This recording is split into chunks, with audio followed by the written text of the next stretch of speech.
Kembali bersama kami di Dua Arah masih dengan 4 narasumber untuk membahas badai PHK di tengah corona. Saya langsung ke Pak Haryadi dari Apindo. Pak Haryadi, pemerintah menjanjikan atau memberikan stimulus berupa relaksasi kepada pengusaha. Apakah ini sudah efektif membuat pengusaha bertahan dan juga tidak melakukan PHK? Kembali lagi Pak ya, PHK itu pakai pesangon, jadi nggak mungkin terjadi PHK pada situasi seperti ini. Dan mengenai relaksasi sudah diumumkan kemarin dengan PMK 44, yaitu menyangkut PPh 21, PPh 22, dan PPh 25. Nah, yang jelas kalau PPh 21 itu memang untuk pekerja itu akan bagus benefitnya karena tidak dipotong PPh 21-nya tapi dibayarkan secara penuh. Nah, kalau yang untuk 22 yaitu untuk impor pada kondisi seperti ini memang juga pengetahuan kita bersama bahwa impor juga turun banyak karena memang negara eksportirnya juga sedang bermasalah. Sedangkan untuk PPh 25 itu diberikan diskon 30% untuk angsuran bulanan yang dibayar pro rata sesuai kinerja tahun lalu, Mbak. Nah, kalau yang PPh 25 ini pada kenyataannya itu relatif untuk yang terdampak parah, Mbak, itu tidak membantu, malah kalau itu malah tetap akan mengeluarkan cash outflow karena harus bayar cicilan yang dipotong 30% itu. Dan nanti di akhir tahun itu malah nanti akhirnya kalau dibayar malah jadi lebih bayar. Pengusaha happy dengan stimulus ini?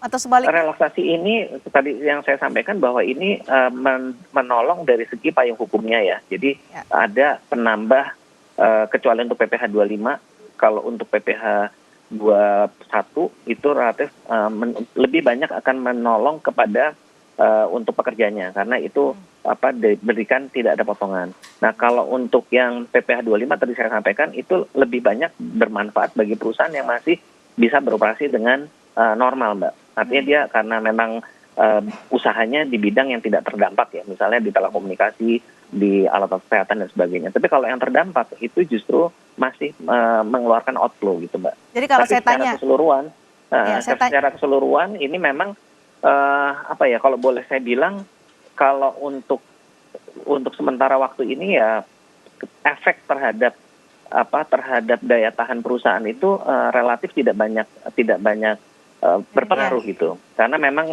yang problem itu kan adalah karena perusahaan tidak mempunyai arus kas masuk infonya. Begitu, Mbak. Tidak terlalu efektif untuk memperpanjang daya tahan perusahaan di tengah pandemi ini, Pak Fajar. Terima kasih masukannya Mas Haryadi. Jadi ada 4 yang disampaikan. Mungkin ditambahkan soal BPJS juga kali Pak Haryadi ya. Karena kan memang kemudian relaksasi kita di karena belum keluar ya Pak Fajar ya. Jadi kami belum bisa mengkonfirmasi. Kalau yang PMK 44 kan sudah keluar. Iya, PMK 44 dengan PBI yang baru soal relaksasi. Oke, Pak Fajar. Jadi tidak bisa memperpanjang daya tahan perusahaan di tengah pandemi nih stimulusnya. PMK 44 muncul di tanggal 30 April. Memang baru dilaksanakan mungkin sekitar mungkin baru beberapa hari. Pak Haryadi tadi menyampaikan bahwa 21, 22, 23 itu membantu 25-nya yang mungkin akan sifatnya menjadi cost gitu ya Pak Haryadi ya. Ya, jadi mungkin sedikit melengkapi aja. Jadi yang 25 itu gini Pak, sebenarnya kita mengharapkan pemerintah untuk sementara waktu membebaskan untuk tidak mengangsur gitu loh. Karena pada prakteknya di tahun 2020 ini terjadi kan kerugian nantinya.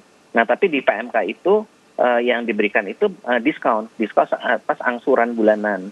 Nah, kalau diberikan diskon angsuran bulanan sebesar 30%, berarti kita tetap harus membayar 70% dari prorata laba tahun 2019. Nah, itu artinya tetap kita akan cash outflow gitu loh. Nah, itu sebetulnya yang kita harapkan bukan diskon tapi dibebaskan untuk sementara waktu. Mungkinkah itu Pak Fajar? Tahun 2020. Tentu kalau masalah mungkin atau tidak bukan saya yang memutuskan dan itu informasi yang bisa kita sampaikan nanti Pak Haryadi dan juga Mbak Cindy. Cuma untuk memberikan respon tentu adalah ketika kemudian itu disampaikan, Bu Sri Mulyani sudah menyampaikan juga kemungkinan kita akan defisit 388 triliun, yaitu angka yang cukup besar dari pendapatan pajak. Disampaikannya seperti yang Pak Haryadi disampaikan 21, 22 dan 23 serta 25 itu memberikan dampak yang demikian besar. Mungkin kita presentasinya belum tahu, tapi memang ada. Jadi stimulusnya akan berhenti di sini atau nanti akan ada diberikan lagi stimulus untuk pengusaha, Pak Fajar? sejauh ini yang kita tahu stimulus-stimulusnya masih selalu dibicarakan, Mbak. Kalau kita melihat Baik. Sejauh mana bantuan sosial itu kita 9 selalu bertumbuh.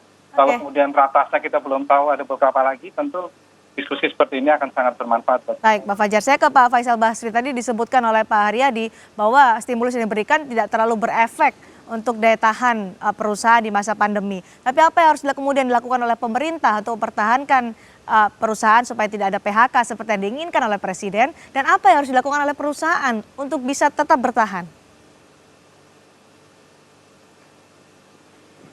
Masalahnya kan perusahaan ini tidak memperoleh pendapatan yang normal atau bahkan tidak memperoleh pendapatan sama sekali ya. Misalnya hotel occupancy rate-nya cuma 5%, penerbangan tidak jalan dan sebagainya. Jadi mereka masalahnya adalah tidak ada uang masuk. Sementara mereka harus meneruskan pengeluaran untuk gaji dan maintenance begitu. Jadi ada mismatch di cash flow.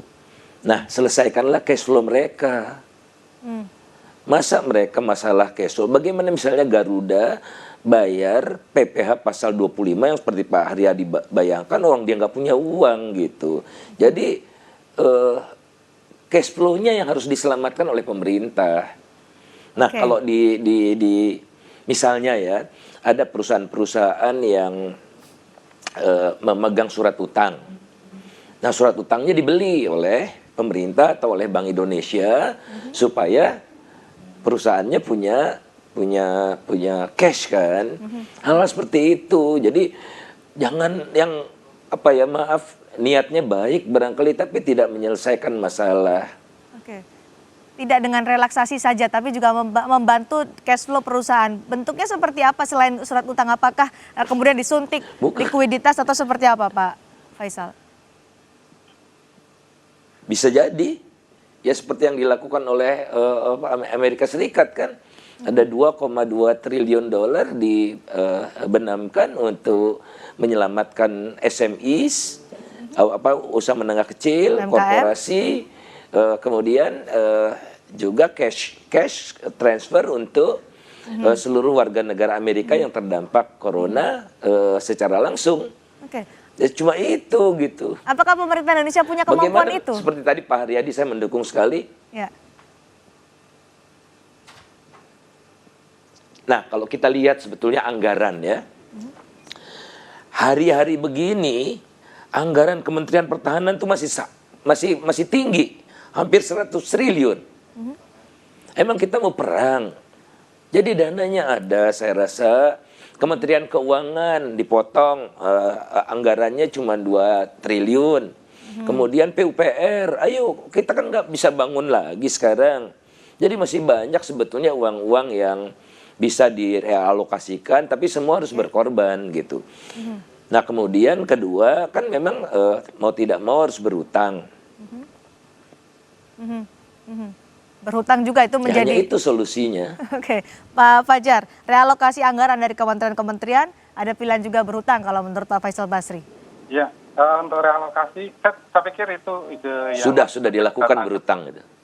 Ya, berhutang sudah Pak, kemudian refocusing dan realokasi juga dilakukan. Memang tambahan dari Pak Faisal, Bang Faisal adalah lebih detail lagi. Kalau saya membacanya seperti itu. Selain bahwa realokasi yang sudah dilakukan 405,1 triliun, terus kemudian Bu Sri Mulyani juga melakukan lagi realokasi yang lain dalam waktu dekat ini, saya pikir ide-ide itu tetap kita terima sebagai sebuah tawaran gitu, Pak Faisal. Jadi kalau yang sudah terjadi juga selain realokasi mengenai apa yang disampaikan di sektor pertahanan, realokasi secara proyek juga kita lakukan, Pak. Misalnya dari PUPR, dari desa, dari Naker, juga melakukan realokasi yang cukup untuk bisa memberikan itu langsung pada cash transfer. Ini sifatnya bantuan padat karya. Lalu juga saya pikir relokasi yang lain tetap harus dilakukan dan setuju akan tetap dilakukan. Bentuk delivery-nya mungkin yang kita harus sepakati sudah itu, Pak. Karena kalau melihat pada pengalaman-pengalaman sebelumnya, ketika kemudian cash transfer itu diberikan pada masyarakat, bentuknya kepada masyarakat secara personal, individual atau pada perusahaan, yang terjadi memang seringkali atau beberapa pengalaman menunjukkan tidak seperti, dampaknya tidak seperti yang kita inginkan. Justru tidak langsung masuk ke sektor real, sayangnya kemudian justru untuk memperkuat solvabilitas dan likuiditas. Dan hal-hal seperti itu memang kita harus tetap monitor ya. Oke, Pak Faisal, jadi artinya kalau pemerintah sudah menyiapkan 400,51 triliun rupiah untuk penanganan pandemi COVID-19, Anda melihat ini jumlahnya masih kurang, terutama untuk bisa menahan badai PHK di tengah pandemi? Ya sangat kurang lah, apalagi 400 triliun itu kan tidak semua untuk untuk melakukan safety nets gitu. Kan ada harus yang dilakukan untuk beli alat kesehatan, pengetesan dan sebagainya. Jadi safety netnya relatif kecil. Di tengah ketidakpastian corona itu kapan berakhir gitu. Masih terlalu kecil tapi pemerintah yang tidak. Saya khawatir, Mbak. Ya, silakan Pak. Ini kan pusat pandeminya di Jabodetabek ya, Banten, Jawa Barat, Jakarta. Nah, Banten aja sekarang penganggurannya sudah 8,11%. Jawa Barat 7,99%. Jakarta 6,22%. Nah, kemudian yang nganggur itu paling banyak adalah usia muda, 15-24. 18,62% tuh penganggurannya. Nah, jadi coba bayangkan kalau pusat pandemi, penganggur muda, angka penganggurannya tinggi. Kalau pemerintah caranya masih seperti sekarang, saya sulit membayangkan kalau bakal terjadi bencana sosial gitu. Ada satu cara yang dilakukan pemerintah kepada mereka yang belum bekerja atau pengangguran atau di PHK adalah program Kartu Prakerja. Seberapa efektifnya kami bahas di Dua Arah selepas jeda.